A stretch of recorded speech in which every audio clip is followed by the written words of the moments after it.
Hi, I'm Erin, and this is Our Wyoming Life.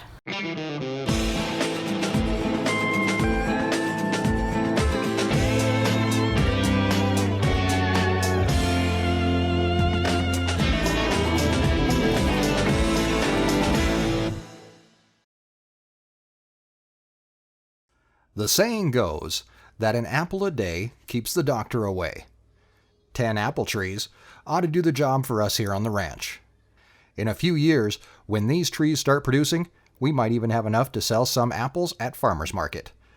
We apologize in advance to the nearby medical community. We're just trying to make the world a better and healthier place. I'm always trying to find new ways to expand my produce business and income without having to add a ton of work during the peak of garden season.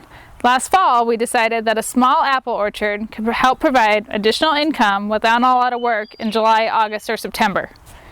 10 apple trees were ordered from a nursery in Colorado last fall. We decided on 5 Honeycrisp because, well, they're the most delicious apple there is, and 5 Harlesson. The Harlesson is a good fresh eater, are great for cooking and pie making. I make a lot of apple pie and sell it at farmers market, so it just made sense to have a pie apple available. After a quick trip to town to pick them up, we return back to the ranch with a trailer full of big, beautiful trees. The tractor helps us unload them. They are huge and heavy.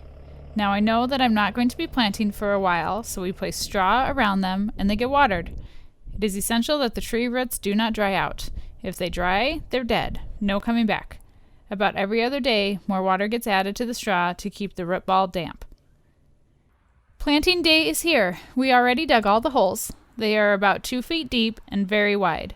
The trees will be spaced 20 feet apart. The root balls are actually about 20 inches tall, so the first thing that we do is add some dirt back into the hole.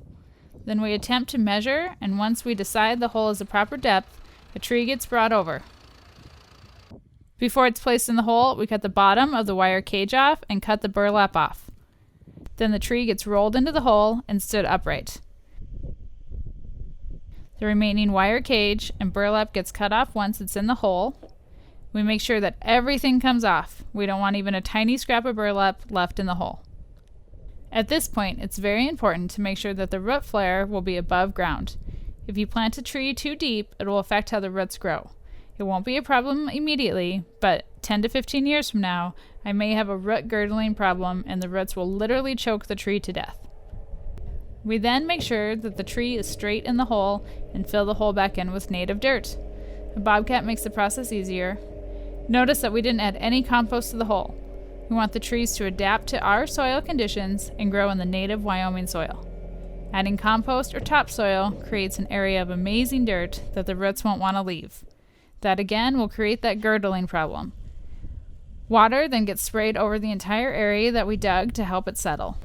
The hose gets turned down to a trickle and left on the tree while the next one is planted.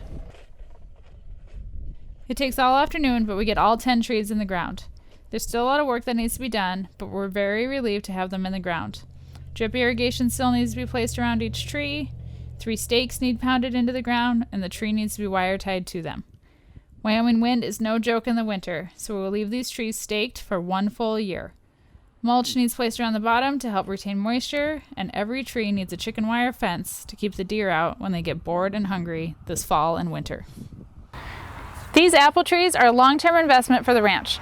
They are unlikely to bear any fruit for us this year, and if they do produce any apples, they will be really small. Hopefully, though, within 2 to 3 years, we will be in the fresh apple business. If these apple trees do well and we can get them to survive the winters, additional fruit trees may be added to the orchard. Some pie cherries and a pear would sure be tasty. I would really love to offer my customers a nice selection of local fruit along with all the veggies. Make sure you subscribe and like us on Instagram or Facebook for exclusive content throughout the week. And thanks for joining me in Our Wyoming Life.